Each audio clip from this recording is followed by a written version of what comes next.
senyum-senyum, gembira, bersyukur pada Tuhan, boleh bersama-sama merayakan hari Thanksgiving. Memang di Indonesia nggak ada ya hari Thanksgiving. Kanada dan Amerika berbeda hari, berbeda tanggal. Nah, di Kanada adalah Senin kedua bulan Oktober. Mereka datang dari Inggris, penjelajah itu, dan tibanya yang di Kanada ini di Newfoundland. Mereka datang ke sini mencari tempat yang lebih baik. Dan alasannya mereka mengadakan hari Thanksgiving adalah mereka melakukan perjalanan yang sulit, boleh tiba dengan selamat. Mereka mendapatkan tempat yang lebih baik, senang di tempat yang baru. Mereka bersyukur untuk panen yang berhasil, bukan hanya berhasil tapi panennya itu berkelimpahan. Dan mereka bersyukur kepada Tuhan untuk kesehatan. Mereka mengadakan hari raya Thanksgiving dengan makan bersama, mengundang teman, kerabat, sahabat, dan mereka mengadakan pesta makan bersama.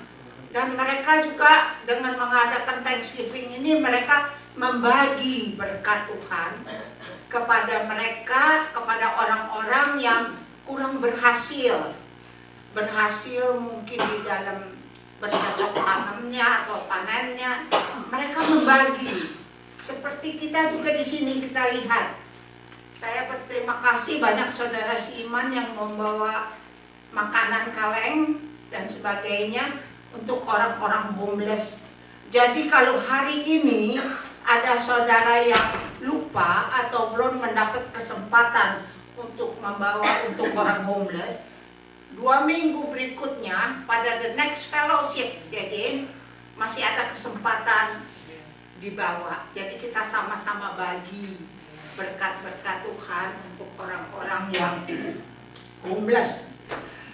Nah, bagaimana dengan kita sebagai anak-anak Tuhan? Hari Thanksgiving kita bagaimana? Saya ingat Hans cerita tentang Ibu Ani almarhum.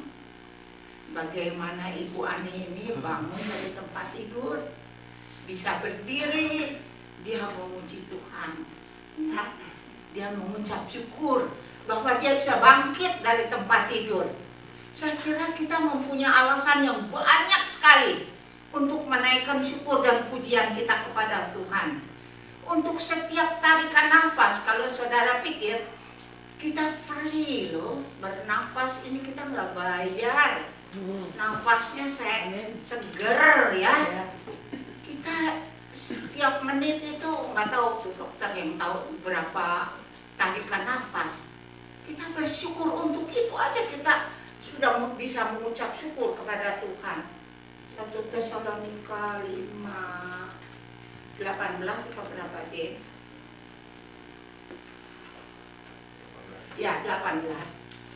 Di situ dikatakan mengucap syukurlah dalam segala hal, sebab itulah yang dikehendaki Allah di dalam Kristus Yesus bagi kamu.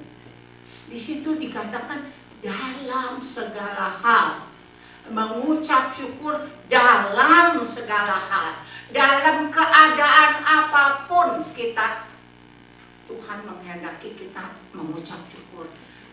Tidak dikatakan untuk, tapi dalam. Contohnya misalnya ya, kita dari musim panas memasuki musim dingin.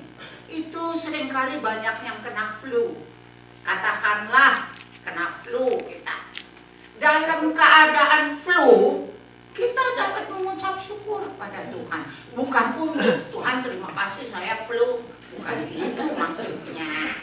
Dalam keadaan batuk-batuk, pusing-pusing, kita bisa mengucap syukur pada Tuhan. Kenapa? Karena kita tahu Tuhan kita itu memiliki otoritas. Dia berdaulat. Tuhan kita itu serba maha, maha pengasih. pengasih, maha penyayang, maha tahu. Allah yang senantiasa mendampingi kita. Mungkin kita ada di tempat tidur, mungkin karena kita kena flu, tapi Allah kita itu Allah yang maha hadir. Di dalam keadaan apapun, Tuhan menghendaki kita mengucap syukur. Karena apa? Karena kita percaya kepada Dia. Karena kita berharap dari Dia. Karena kita senantiasa mendapatkan kekuatan, pertolongan, pimpinan daripadanya. Itulah Tuhan kehendaki kita percaya. Kalau kita percaya, Tuhan, saya serahkan diri saya ke dalam tangan Tuhan hari ini, berarti kita menganggap Tuhan kita itu lebih besar, lebih sanggup, lebih berkuasa. Kita bisa mengucap syukur kepadanya. Itu salah satu yang dikatakan. Nanti kita akan sama-sama mendengar dari 1 Tesalonika 5:18. Dan firman Tuhan juga mengatakan di sini, janji Tuhan dari Ibrani 13 ayat 5, ini salah satu janji Tuhan. Janji Tuhan itu bukan kayak janji manusia ya. Manusia suka lupa kalau janji. Ada yang pernah lupa janji-janji? Bohong ah, nggak percaya saya dan gede-gede kepala di belakang. Oh lupa katanya. Manusia itu suka ingkar janji, suka lupa janji, suka janji-janjian, bohong-bohong itu janji-janjian. Ya saya datang, nggak datang. Tapi Tuhan, janji Tuhan itu ya dan amin adanya. Kita bisa pegang janji Tuhan. Dia berjanji di Ibrani 13 ayat 5, aku sekali-kali tidak akan membiarkan engkau, dan aku sekali-kali tidak akan meninggalkan engkau.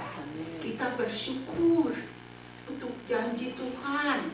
Janji Tuhan itu ya dan amin. Pasti apa yang Tuhan ucapkan itu terlaksana.